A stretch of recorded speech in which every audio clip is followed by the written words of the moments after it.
Bonjour mesdames et messieurs et bienvenue sur les antennes de ADEM Télévision, votre chaîne de l'information, du débat et de la conscience citoyenne. Plus surtout dans votre émission Voix citoyenne, votre émission qui est celle réservée aux faits qui sont sociaux. Normalement on parle de la politique, des faits, de l'environnement et que sais-je encore. Alors, pour ce nouveau numéro, nous avons l'immense honneur de partager ce numéro avec un intellectuel, un maître, comme que nous les appelons, parce qu'il est apprenant en droit, qui va se présenter. Bonjour monsieur, j'espère que vous allez bien. Oui, bonjour messieurs les journalistes. Moi, c'est Symphorien Moukonkole. Je suis apprenant en Master 2, droit pénal. Je vais très bien, merci beaucoup. Merci beaucoup, monsieur Maître Symphorien Moukonkole. Alors, très chers téléspectateurs, aujourd'hui nous avons une nouvelle thématique autour de laquelle nous allons nous échanger surtout avec vos questions et le Maître Symphorien qui doit éclairer nos lanternes sur certaines choses. Alors, la thématique est la suivante. La présence de juges ascenseurs dans les instances militaires face à la complexité de matière pénale. Alors, Maître Symphorien Moukonkole, je crois, vous avez plus de notions et plus d'explications expliquées de façon synthétique et compréhensive pour que les téléspectateurs comprennent en quelque sorte qui on appelle les ascenseurs et que sais-je encore. Merci. Merci beaucoup, messieurs les journalistes. Quand on parle de juges assesseurs, sont principalement de personnes qui ne sont pas de magistrats de carrière. Ah bon? Oui, et ces personnes-là peuvent être des juristes ou non. Donc, la thématique telle que tu viens de l'annoncer, il y a la présence de juges assesseurs dans les instances militaires. Il y a d'ailleurs un nombre plus élevé. Et exceptionnellement, il y a dans certaines hypothèses ou dans certains cas que nous retrouvons un nombre élevé de magistrats de carrière par rapport à ces juges assesseurs. C'est paradoxal pour nous qui ne faisons pas le droit et qui ne comprenons pas parce que on ne peut pas comprendre que quelqu'un qui n'a aucune notion dans les matières judiciaires puisse assister dans une audience. Je ne comprends pas. Bon, telle est la volonté du législateur. Donc c'est le législateur qui a plein pouvoir de nommer qui il veut. C'est le législateur qui élabore les règles. Ah oui, je sais que c'est lui qui élabore les règles. Donc avant qu'il ne prenne cette décision, il n'a consulté personne. Bon, peut-être le législateur connaît quelles sont les motivations qui ont fait en sorte que qu'il puisse faire appel à ces gens-là, aux juges assesseurs, afin de prendre part au débat dans les instances militaires, alors que les questions ou les notions pour lesquelles ils sont appelés à connaître ou à statuer sont des questions très complexes et qui nécessitent au moins une initiation en la matière afin de bien répondre aux questions à caractère pénal qui pourrait y résulter. Peut-être qu'il a vu en eux un certain talent que peut-être même nos juges actuels n'en ont pas, parce que je ne peux pas comprendre qu'une situation qui peut peut-être amener la galère dans les juridictions militaires et vous persistez à maintenir cette loi. Vous ne voyez pas que c'est catastrophique, surtout pour la population actuelle? Bon, ce n'est pas nous qui votons des lois et ce n'est pas nous qui décidons. Et étant donné que nous sommes des intellectuels, voilà pourquoi nous sommes en train de critiquer cette façon de faire du législateur, parce qu'on ne peut pas comprendre. Prenons par exemple le cas du tribunal militaire des garnisons, il siège au nombre de 5. Alors que là, vous avez affaire qu'à un seul magistrat de carrière. Les autres sont des juges assesseurs, des jurés qui n'ont pas de connaissances des droits et qui siègent dans une affaire que eux ne maîtrisent même pas. Vous voulez dire que avec les juges ascenseurs, c'est partant de leurs connaissances non apprises de juridiction militaire, ils prennent plein pouvoir de commencer à juger de n'importe quoi. En tout cas, ils sont là, c'est le législateur qui a voulu pour qu'ils soient là, et ils sont désignés par le président de juridiction. C'est le président de juridiction qui désigne le membre qui doivent siéger. Et en cela, vous avez ces membres-là peuvent provenir de la police, des forces armées, etc. Est-ce que ces gens-là vraiment contribuent à quelque chose, surtout dans le droit pénal, ces gens? C'est ça la difficulté. Les juridictions militaires sont des juridictions à vocation pénale. Et en tant que telles, ceux qui sont appelés à siéger ou à dire les droits doivent être pourvus des connaissances techniques pouvant faire en sorte que cette justice puisse mieux fonctionner. Alors que ces gens-là, n'ayant pas de connaissances des droits, bon, je pense que ils ne contribuent pas à la bonne administration. Non, faut pas penser. Dites qu'ils ne contribuent absolument pas. Ils ne contribuent pas, je l'ai dit. Mais comment on pouvait dire alors qu'ils sont désignés, il y a belle lurette? Oui, désignés, bon, ça c'est la volonté du législateur. Oh, donc c'est comme ça dans ces pays. Oh, quelqu'un se réveille de son sommeil, il y prend, il y nomme, même moi comme ça. C'est que je suis avec le maître Stéphane Akounji, que je salue en passant. Et il va prendre de son... Bon, parce que j'ai une portion d'autorité. Je vous prends, vous qui ne connaissez même pas les notions du journalisme, je vous prends et vous dis que non, vous devez être rédacteur en chef, alors que vous ne connaissez absolument rien du journalisme. C'est comme ça? Voilà la difficulté que nous avons dans notre pays. Et donc, sur cette question, certes, c'est la volonté du législateur, nous respectons cette volonté-là, mais du point de vue scientifique, nous constatons que cette manière de faire du législateur n'est pas bonne. Parce qu'on ne peut pas imaginer qu'il y ait de personnes qui sont dépourvues de toute connaissance juridique. Non, il ne faut pas dire qu'ils sont dépourvus. Oui, parce que avant même d'accéder, je crois il y a certaines formations qui sont... Non, Comment ça? On désigne, si vous lisez la loi, vous verrez que le président de la juridiction, conformément, je crois bien, à l'article 36-37 du Code judiciaire militaire, tel que revu en 2017, vous verrez que le président de la juridiction qui procède au tirage au sort, on tire le membre qui doivent siéger dans une composition des juridictions militaires. Ok, on ne tient pas compte des critères des connaissances de droit. Donc même moi, quand il y a sélection, même moi, comme il n'y a pas aussi des critères, même moi, on peut me désigner prochainement. Pourvu que vous soyez soit un militaire ou un membre de la police. Et le président de la juridiction peut ou pourrait vous désigner au sort, vous tirer au sort et vous désigner comme membre qui doit normalement siéger dans la composition de la juridiction militaire. Est-ce qu'il faut-il vraiment revoir leur rôle dans la juridiction militaire? Bel et bien, cela va premièrement dans l'intérêt de la bonne administration de cette justice militaire, mais également ça vient renforcer les garanties procédurales reconnues à la personne poursuivie. Vous avez le prévenu qui est jugé par un nombre plus élevé de personnes, comme je l'ai dit, qui ne connaissent pas les droits, lesquelles personnes doivent statuer sur son cas.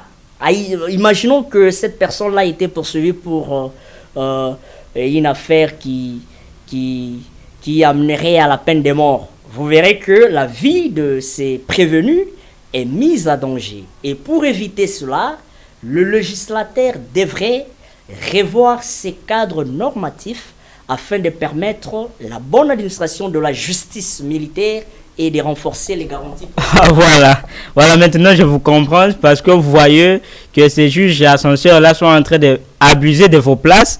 Vous, quand vous êtes étudiant déjà en droit à Master 2, à peine vous allez sortir de l'université et quand vous voyez les juges ascenseurs, vous voyez qu'ils sont en train de jouir illégalement de postes que vous, connaisseurs de droit, devriez jouir, je crois. Bon, je ne dirais pas illégalement. Non, Non, c'est le législateur qui a voulu.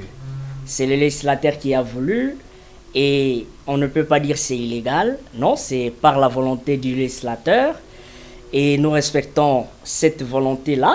Mais à bon scientifique, nous estimons que pour besoin de la bonne administration de la justice militaire, il faudrait revoir ces cadres-là, soit en mettant en place une structure judiciaire qui comprendrait des juristes, mais qui sont des militaires, qui, au besoin, conformément à l'article 36-37 du Code judiciaire militaire, pourraient être désignés comme des juges assesseurs et au moins connaissent les droits. Et cela va dans l'intérêt aussi bien de la personne poursuivie, mais également cela contribue dans la bonne administration de la justice militaire.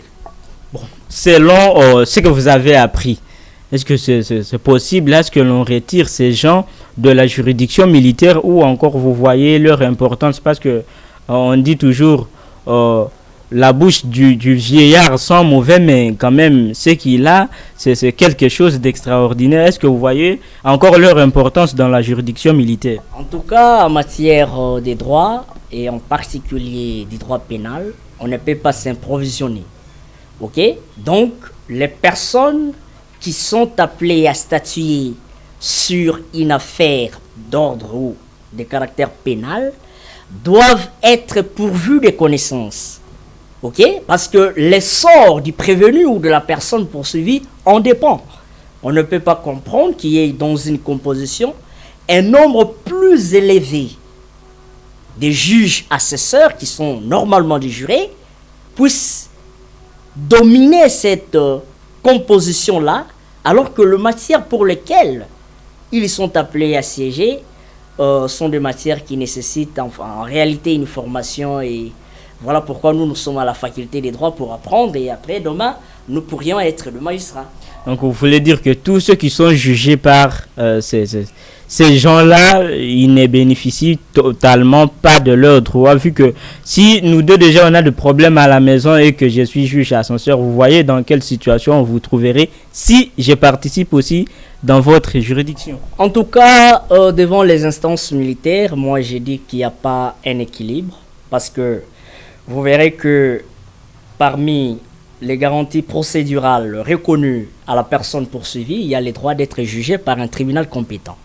Et quand j'aborde la notion du tribunal compétent ici, ça ne renvoie pas à la compétence matérielle, non plus à la compétence personnelle, mais à la compétence que devait avoir le membre de la composition, donc les connaissances qui sont en tout cas une impérativité pour le membre de la juridiction militaire qui vont siéger, d'avoir au moins de préalables ou encore des connaissances approfondies en la matière. Parce que les juridictions là sont des juridictions à vocation essentiellement pénale. Très bien, maître Symphorien Kokoli. Alors, vu que vous jugez bon à ce que les juges ascenseurs vous laissent la place, est-ce que vous avez trouvé certaines conséquences ou vous avez encore des preuves tangibles qui prouvent qu'ils n'ont absolument aucune connaissance en matière de droit pénal? Oui, nous disons cela. Nous avons certainement des notions là-dessus. J'ai passé mon stage au tribunal militaire des garnisons de Kinshasa-Njili. Et d'ailleurs, lors de délibérer devant les instances militaires, si vous lisez déjà les articles 256 et suivants du Code judiciaire militaire, vous verrez que dans les instances militaires, lorsque le tribunal de séance, après avoir clos les débats, la composition ou le membre de la juridiction vont se retirer pour aller délibérer. Et la délibération s'est faite par rapport au vote. Il y a un scrutin secret. Donc on procède au vote, contrairement à la juridiction des droits communs, là où il y a des opinions que les juges sont en train de mettre ou peuvent mettre. Mais dans les instances militaires, on procède au vote. Et le président de la juridiction peut poser une question principale. C'est de savoir si, et seulement si le prévenu est-il coupable ou non. Et là, le membre de la juridiction, bien qu'il n'y ait pas de notion de droit, ils vont procéder au vote. Oui ou non? Quand on te demande de voter pour quelqu'un, tu peux ou ne pas réfléchir. Tu peux avoir ne pas... Non, il faut réfléchir parce qu'actuellement, quand tu ne réfléchis pas, tu votes pour quelqu'un qui n'apportera rien dans la société, c'est vouloir abuser de vos voix. Vous ne savez pas ça. Non, j'ai dit cette facilité-là, ou ce mécanisme qu'on a mis en place, ok, de procéder au vote. Je peux dire, bon, non, je ne réfléchis pas trop, j'ai dit oui, j'ai dit oui pour que l'on puisse condamner la personne. Alors qu'en réalité, je n'ai pas de prérequis, moins encore des connaissances, pouvant faire en sorte que je puisse savoir si le monsieur qui est poursuivi est-il coupable ou non. Il faut avoir des notions. Alors qu'au regard de mode des délibérations telles qu'établies par le législateur, vous verrez que, en tout cas, il y aura certainement une atteinte et la vie du prévenu, en tout cas, est toujours à danger.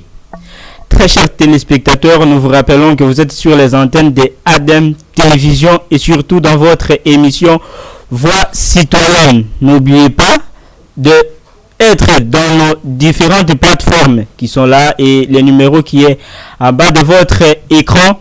Écrivez-nous s'il y a quelque chose. Alors, Maître Symphorien, est-ce que vous pouvez recommander à ceux qui élisent cette loi-là quelque chose pour qu'ils puissent en quelque sorte modifier ce qu'ils sont en train de faire? Oui, ici je tiens à rappeler que les autorités, surtout ceux qui ont reçu pouvoir ou mandat partant du constituant lui-même, doivent réfléchir sur cette question-là. Soit le Parlement peut procéder à la modification du code judiciaire militaire dans ses dispositions concernées, en fait soit de mettre en place une structure judiciaire qui comprendrait des juristes militaires, lesquels juristes pourraient être désignés comme des juges assesseurs par le président de la juridiction de séance. Ou soit renverser ou faire aller dans le sens contraire. Soit dans la composition des juridictions militaires, on pourrait alors retrouver que de magistrats des carrières, qui sont des juristes en principe. Alors si on vous demande maintenant, parce que vous voulez que l'on ait des critères et que l'on vous dise un maître avocat qui a moins de 40 ans ne peut pas siéger dans les juges d'association, est-ce que vous serez vraiment content? Bon, en tout cas, cette condition-là n'est pas si importante. Parce qu'il faut un peu plus de connaissances et d'expérience aussi. Oui, l'expérience, on l'apprend. Et l'expérience, on peut également acquérir ça dans la pratique. Lorsqu'on est en train d'exercer des fonctions ou lorsqu'on est déjà dans la profession pratique, on peut encore apprendre des choses. Ici, il n'est pas question du critère de l'âge. Les critères ici est d'abord d'avoir des connaissances juridiques. Et lorsque vous avez des connaissances des droits, cela vous permettra soit de décider de voter pour ou non. Mais dès lors que vous n'avez pas des compétences techniques sur les notions des droits en général et du droit pénal en particulier, je ne pense pas que cela contribuerait à la bonne administration de la justice militaire. Est-ce que vous avez un cas échéant qui prouve en suffisance que ces juges ascenseurs-là ne font absolument rien et d'ailleurs ils sont en train de détruire la juridiction militaire? Un cas échéant, surtout dans notre pays ici, parce que disons ce que nous vivons. Oui, il y a beaucoup de cas. Et Lesquels? Vous pouvez... Moi-même, je t'ai dit que j'ai été au tribunal militaire de garnison. Non, ça, ok? Si Si vous voulez vivre ça, oui. Vous ne pouvez que faire une descente lors d'une audience, qui peut être une audience foraine ou ordinaire, et vous allez constater, vous allez voir la présence de ces gens-là. Surtout vous qui faites le droit, vous êtes une fois descendu. Est-ce que oui, vous avez un cas échéant? Oui, j'en ai. Dans quelles circonstances alors? Donc, lors de l'opération, je crois bien, Ndobo, qui a été mise en place par le gouvernement et par l'entremise du ministre de la Justice, il y a eu des compétences qu'on avait données aux juridictions militaires de pouvoir juger toute personne qui commettrait, entre guillemets, des actes de terrorisme. Ok, ces personnes-là sont déférées devant les instances militaires et lors du débat, vous avez la présence de membres de la police et même des forces armées qui sont là en train de siéger. Donc ça, c'est une exigence du législateur. Même si vous n'avez pas fait une descente, mais il suffit tout simplement de lire la loi. Qu'est dit la loi? Vous verrez que la loi dit, par exemple, dans la composition du tribunal militaire de police, on a à peu près, dans la composition, un nombre de 3 juges, dont un seul magistrat de carrière. Les autres sont de jurés, de personnes qui n'ont pas fait les droits. Et ils sont là, en train de délibérer, de siéger, sans toutefois avoir des connaissances des droits. Donc il suffit tout simplement de lire la loi et comprendre. Parce que cette question est à la fois d'abord théorique, parce que le législateur a posé déjà une règle que nous devons respecter, tant qu'elle n'est pas encore modifiée, et après faire une descente. Même si vous faites une descente, déjà ce qui est dit par le législateur ne peut pas être contredit. Parce qu'actuellement, nous voyons, oui, vous connaissez bien la loi, mais apparemment, vous ne mettez pas cette loi en pratique.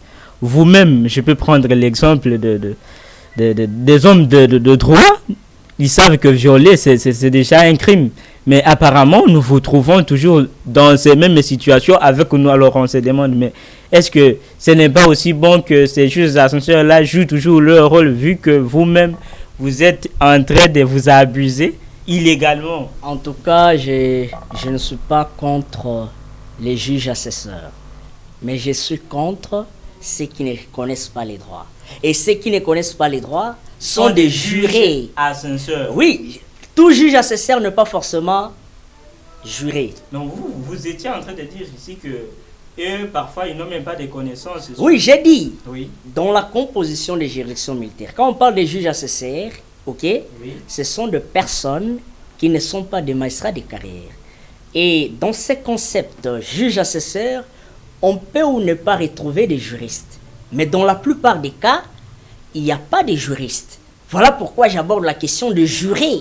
Ceux qui ne connaissent pas les droits, ces membres de la police-là, si vous lisez la loi, les codes judiciaires militaires, vous verrez comment ils sont désignés. Ils proviennent de la police, ils proviennent des forces armées et ils viennent siéger.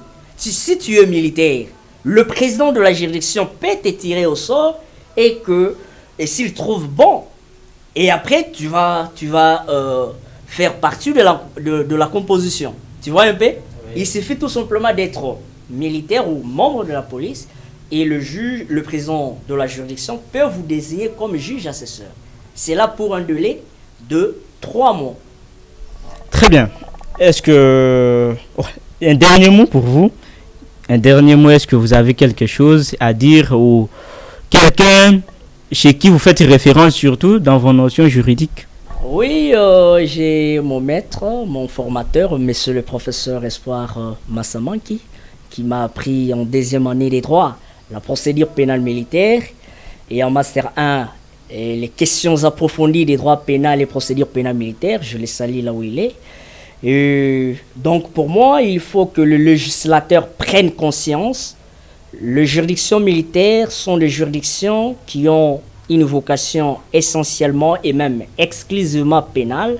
L'action civile n'est qu'un accessoire de l'action pénale. Et en tant que tel, le législateur devrait revoir le cadre normatif dans la composition de juridictions militaires. On ne peut pas imaginer qu'il y ait un nombre plus élevé de ceux qui ne connaissent pas les droits pour siéger dans une matière complexe.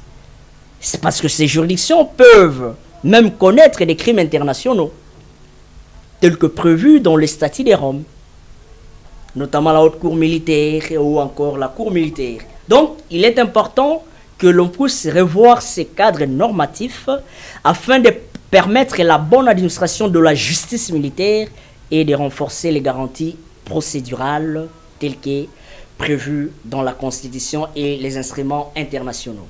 Merci beaucoup, Maître Symphorien. Et d'ailleurs, par votre trichement, Nous saluons ici le maître Stéphane Akunji. Nous saluons également maître Donatien Osombarachong. Est-ce que un professeur qui vous a dispensé les cours de droit militaire, vous le connaissez ou...